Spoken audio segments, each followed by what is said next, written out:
এখন মমতা বন্দ্যোপাধ্যায় নিজেই এবং অভিষেক বন্দ্যোপাধ্যায় নিজেই প্রমাণ করছেন যে তারা মিথ্যে কথা বলছে। জঙ্গিরা ঢুকে কাদের পক্ষে কাজ করে আজ অবধি শুনেছেন? কোনো কলকাতা পুলিশ বা সেন্ট্রাল সিকিউরিটি সেন্ট্রাল এজেন্সি জানিয়েছে যে বাংলাদেশ বা কোনো মুসলিম উগ্রপন্থী সংগঠনের তরফ থেকে মমতা বন্দ্যোপাধ্যায় বা অভিষেক বন্দ্যোপাধ্যায়কে কোনো থ্রেট আছে? থ্রেট কেন বিজেপি নেতাদের থাকে? ওদের তো কোনো দিন থ্রেট দেখিনি আমরা। দ্বিতীয় কথা, ডিএমরা ইস্যু করতে যেতে পারে না মমতা বন্দ্যোপাধ্যায়ের পারমিশন ছাড়া, আর সেই ডিএমরা কেন্দ্র সরকারের কথায় জঙ্গি ঢোকাবে। ফাজলামও পেয়েছেন। সরকার কে চালাচ্ছে? মমতা বন্দ্যোপাধ্যায় চালাচ্ছে না অন্য কেউ চালাচ্ছে? এবং মমতা বন্দ্যোপাধ্যায় নিজের অপদার্থতা, নিজের সরকারের অপদার্থতার দায় অন্যদের ঘাড়ে চাপানোতে সিদ্ধহস্ত, সেই চেষ্টাই চালাচ্ছে।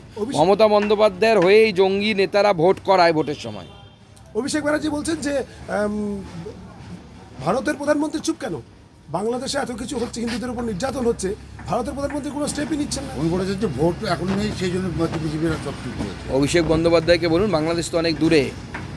মমতা বন্দ্যোপাধ্যায়ের শাসনে উত্তর দিনাজপুর জেলার চোপড়াতে হিন্দু মহিলাদেরকে মুসলিম মৌলবীরা ধরে পেটাচ্ছে।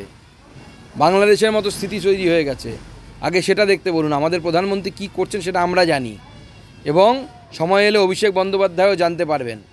এই যে কুমিরের অশ্রু যিনি বর্ষণ করছেন, কুমিরের কান্না তিনি যে করছেন হিন্দুদের পক্ষে, যিনি তার নিজের লোকসভাতে মুসলমানদেরকে দিয়ে হিন্দুদেরকে পেটান, মুসলিম গুন্ডাদেরকে দিয়ে মানে একটা মুক্তাঞ্চল করে রেখেছেন উনি, তার লোকসভাতে যেখানে হিন্দুরা সংখ্যাগরিষ্ঠ, সেখানে মুসলিম গুন্ডাদেরকে পাঠিয়ে উনি মুসলিম গুন্ডাদেরকে দিয়ে হিন্দু মহিলাদের ইজ্জত পর্যন্ত নেয়ার কাজ করে। সেই হিন্দুদের হয়ে অশ্রু বিসর্জন করছে। তো কুমিরের কান্না বললেও কম বলা হয়। মালদায় আজ প্রকাশ্যে তৃণমূল নেতাকে গুলি করে খুন। মুখ্যমন্ত্রী বলছেন শুধুমাত্র কালিয়াচক নিয়ে আর তোমরা সীমান্ত নিয়ে ব্যস্ত থাকো। পুলিশ আধিকারিককেই উনি বলছেন যে পুলিশের গাফিলতিতে মৃত্যু। পুলিশ মন্ত্রী পুলিশের বিরুদ্ধে কোশ্চেন তুলছেন। প্রথম অপদার্থতা মুখ্যমন্ত্রিত্ব। এরকম অপদার্থ পুলিশ মন্ত্রী হলে এরকমই হবে। তার নিজের দলের লোককে বাঁচাতে পারছে না, আমাদের কথা তো ছেড়েই দিন। বাবলা সরকার মালদার অত্যন্ত পুরনো একজন তৃণমূল কংগ্রেস নেতা, সে খুন হয়ে গেল।